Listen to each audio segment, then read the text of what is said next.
नमस्कार, मैं हूँ विधि और एक बार फिर से तैयार हूँ अपने चैनल में जिसका नाम है थोड़ा लॉ थोड़ी लाइफ। तो अगर आप सबसे पहले आपने अगर ये चैनल आप अभी देखना शुरू कर रहे हैं तो आपसे मैं रिक्वेस्ट करूंगी कि इस चैनल को लाइक करें, शेयर करें, सब्सक्राइब करें और साथ में बेल आइकन को भी ज़रूर प्रेस करें और अपने सुझाव और अपने जो कमेंट्स हैं वो कमेंट सेक्शन में ज़रूर बताएं। तो आज हम बात करेंगे लॉ वाले सेगमेंट में अपने सुप्रीम लॉ के बारे में, जिसको कि हम कॉन्स्टिट्यूशन कहते हैं। कॉन्स्टिट्यूशन जो एक बेसिक होता है, एक सुप्रीम लॉ होता है जिसके अकॉर्डिंगली सब कुछ मैनेज होता है। तो सबसे पहले मैं आपसे कहना चाहूँगी, बताना चाहूँगी कि लॉ क्या होता है। कॉन्स्टिट्यूशन से पहले हम बात करते हैं व्हाट इज़ लॉ। लॉ जो है एक नॉर्मल लैंग्वेज में अगर मैं बताना चाहूँ तो law is an instrument to regulate a society. Law जो है, विधि जो है, वो किसी भी सोसाइटी को, किसी इंस्टीट्यूशन को, किसी एक छोटे से पार्ट को चलाने के लिए भी यू नीड लॉ। लॉ एक सेट ऑफ रूल्स है, कुछ नियमों का संग्रह है। दैट मीन्स अगर आप अपने घर पर भी होते हैं तो वहाँ भी आपके घर पे भी जो छोटे छोटे रूल्स होते हैं, छोटी छोटी बातें जो होती है, जो आपको फॉलो अप करनी होती है बेसिकली, चाहे आप किसी स्कूल में पढ़ते हो, किसी कॉलेज में पढ़ते हो, वहाँ के भी कुछ ना कुछ रूल्स होते हैं जो आपको फॉलो करने पड़ते हैं और इसी को हम कहते हैं लॉ। तो जब इतनी छोटी जगह पर भी हमें लॉ की ज़रूरत है, सेट ऑफ रूल्स की ज़रूरत है, तो ऑब्वियसली इतने बड़े देश को चलाने के लिए तो हमें लॉ की ज़रूरत होगी। तो वो लॉ कैसे बनता है? हमने हर चीज़ के लिए तो अलग अलग लॉ बनाया ही हुआ है। अब वो लॉ हम कैसे बनाएंगे? उस लॉ को बनाने के लिए भी हमें एक लॉ की ज़रूरत है कि भाई हम कोई एक आइडियोलॉजी, कोई एक स्टैंडर्ड तो हम फॉलो करेंगे ना। वो स्टैंडर्ड क्या होगा, वो किस तरह से वर्क करेगा, ये होता है हमारा सुप्रीम लॉ। और उसी सुप्रीम लॉ को कहते हैं हम कॉन्स्टिट्यूशन। कॉन्स्टिट्यूशन, जैसा कि आप जानते हो, कॉन्स्टिट्यूशन हमारी कंट्री में सुप्रीम लॉ है और हम जो भी लॉ बनाते हैं, जो भी इनेक्टमेंट करते हैं, हमारे यहाँ जो भी रेगुलेशंस, रूल्स बनते हैं, जो भी बाई लॉज बनते हैं, इन सारी चीज़ों को मैं आगे आपको अपनी कॉन्स्टिट्यूशन की आगे एपिसोड्स जो हमारे होंगे उसमें मैं आपको क्लियर करूँगी। तो जो भी हमारे बाई लॉज, हमारे रूल्स एंड रेगुलेशंस होते हैं, वो कैसे वर्क करेंगे, वो कैसे काम करेंगे, इसके लिए हमें कॉन्स्टिट्यूशन की ज़रूरत होती है। और अब ये कॉन्स्टिट्यूशन कैसे काम करेगा, ये कॉन्स्टिट्यूशन कैसा होना चाहिए, कैसा हो सकता है, उसके पीछे की आइडियोलॉजी क्या होगी या क्या बेसिस है जिस पर हम उसको तैयार कर सकते हैं, वो भावना, वो जज्बात होता है कॉन्स्टिट्यूशनलिज्म। ये जो है कॉन्स्टिट्यूशनलिज्म जो है, मतलब आप समझ सकते हो कि हम लॉ, कॉन्स्टिट्यूशन और कॉन्स्टिट्यूशनलिज्म, लॉ के पीछे काम कर रहा है कॉन्स्टिट्यूशन और कॉन्स्टिट्यूशन के पीछे काम कर रहा है कॉन्स्टिट्यूशनलिज्म।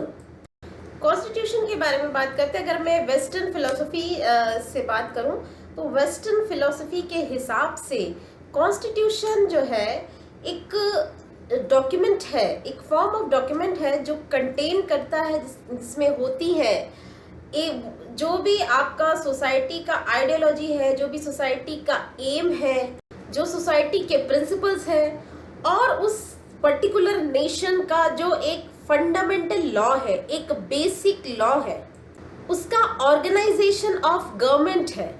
और इसमें जो गवर्नमेंट की पावर है वो रूल ऑफ लॉ से लिमिटेड हो जाते हैं। ये जैसे कि मैंने आपको बताया, ये सारी जो टर्म्स मैं बोल रही हूँ, ये सारी मैं आपको आगे इस सीरीज में हम लोग सिर्फ कॉन्स्टिट्यूशन का एक बेसिक आइडिया, बेसिक कॉन्सेप्ट, उसके एक इंट्रोडक्टरी पार्ट पर बात कर रहे हैं। तो बेसिकली कॉन्स्टिट्यूशन जो है इन सारी चीज़ों का मिश्रण है, इन सारी चीज़ों को कंटेन करता है। ये सारी चीज़ें मिलकर कॉन्स्टिट्यूशन बनाती हैं। अब अगर मैं इसको बेसिक 3 पार्ट्स में डिवाइड करना चाहूँ तो सबसे पहला पार्ट होगा basic norms of the state, basic norms या basic laws of the state, organization of the government, system of integration या organizations of norms and laws. तो बेसिकली ये तीन चीजें जो है वो साथ में वर्क करेंगी, तब जाके जो है कॉन्स्टिट्यूशन जो है इस तरह से बनेगा। दैट मीन्स कॉन्स्टिट्यूशन में ये सारी चीजें होंगी। अब ये जो सारी चीजें हमने बना ली हैं, अब इन चीजों के पीछे कौन सी आइडियोलॉजी काम करनी चाहिए या कर सकती है, कौन सी आइडियोलॉजी के हिसाब से हम ये सारा जो हमारा डॉक्यूमेंट बन रहा है या बन के तैयार हो रहा है, उस पे हम लोग किस तरह से क्या आइडियोलॉजी, क्या प्रिंसिपल अप्लाई करेंगे, वो प्रिंसिपल होता है कॉन्स्टिट्यूशनलिज्म।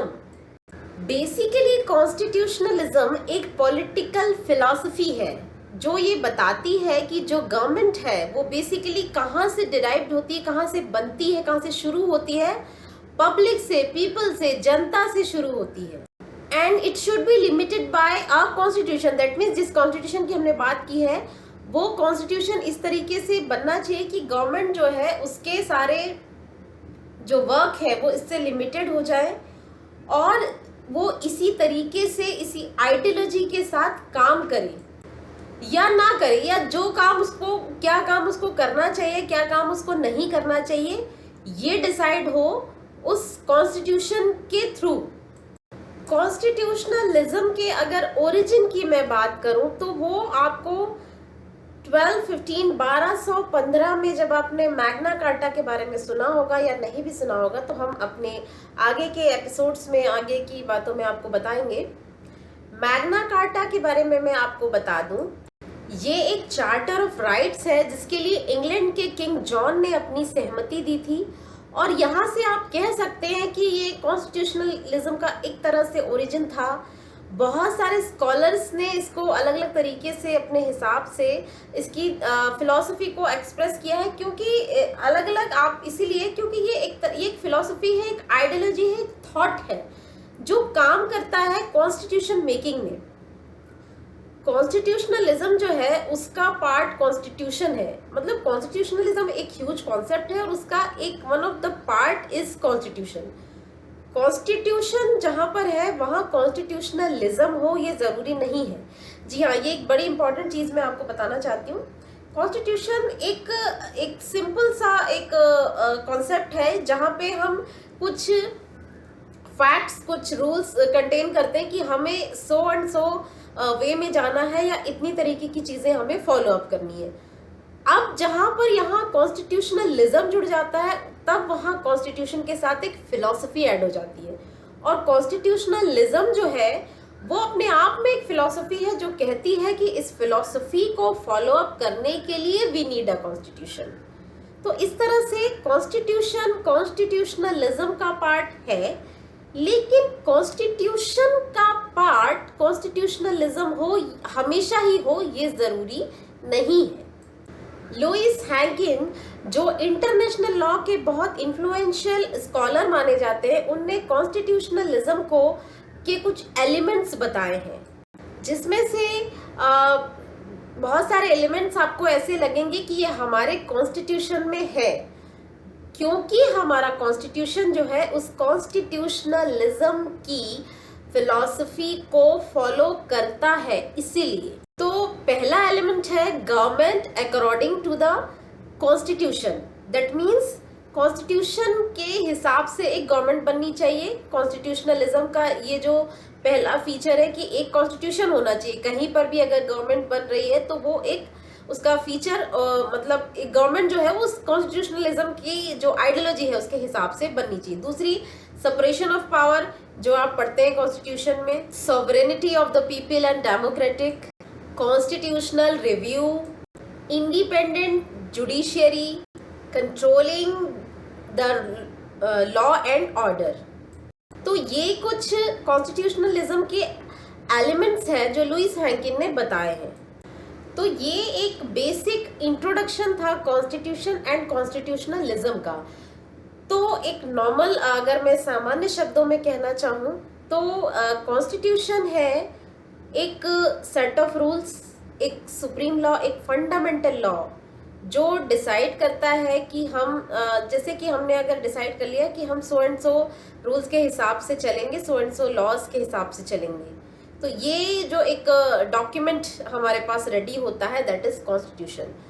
और एक आइडियोलॉजी जो उसके साथ काम करती है, एक प्रिंसिपल, एक एक एक हम एक भावना, एक जज्बात के साथ, एक थॉट के साथ जब चल रहे हैं, तो वो थॉट जो होता है वो होता है कॉन्स्टिट्यूशनलिज्म।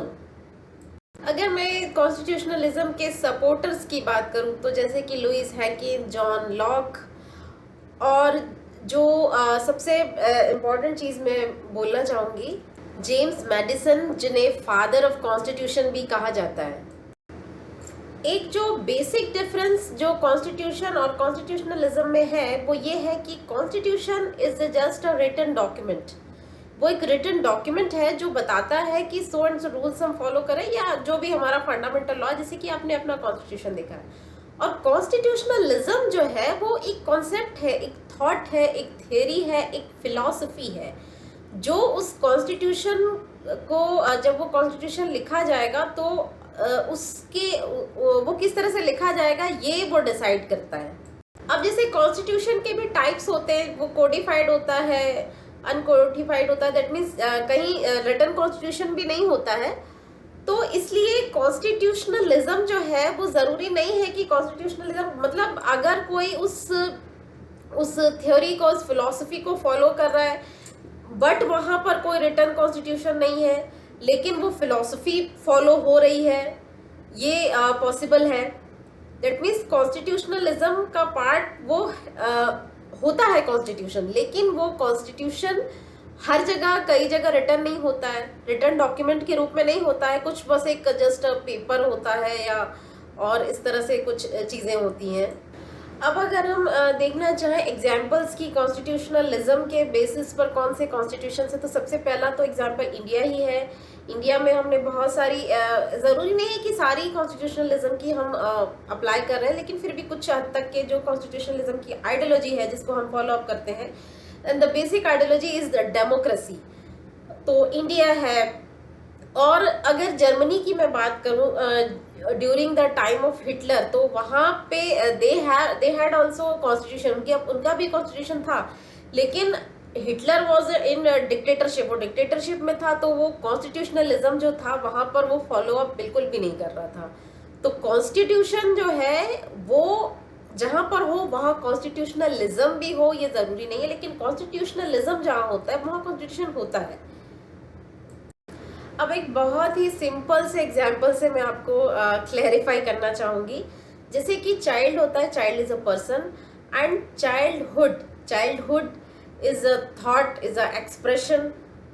बस वैसे ही constitution is a written document and constitutionalism is a theory. तो ये हमारा कॉन्स्टिट्यूशन का छोटा सा इंट्रोडक्शन था। आगे हम और भी कॉन्स्टिट्यूशन से जुड़ी हुई और थ्योरीज, कॉन्सेप्ट्स को पर बात करते रहेंगे।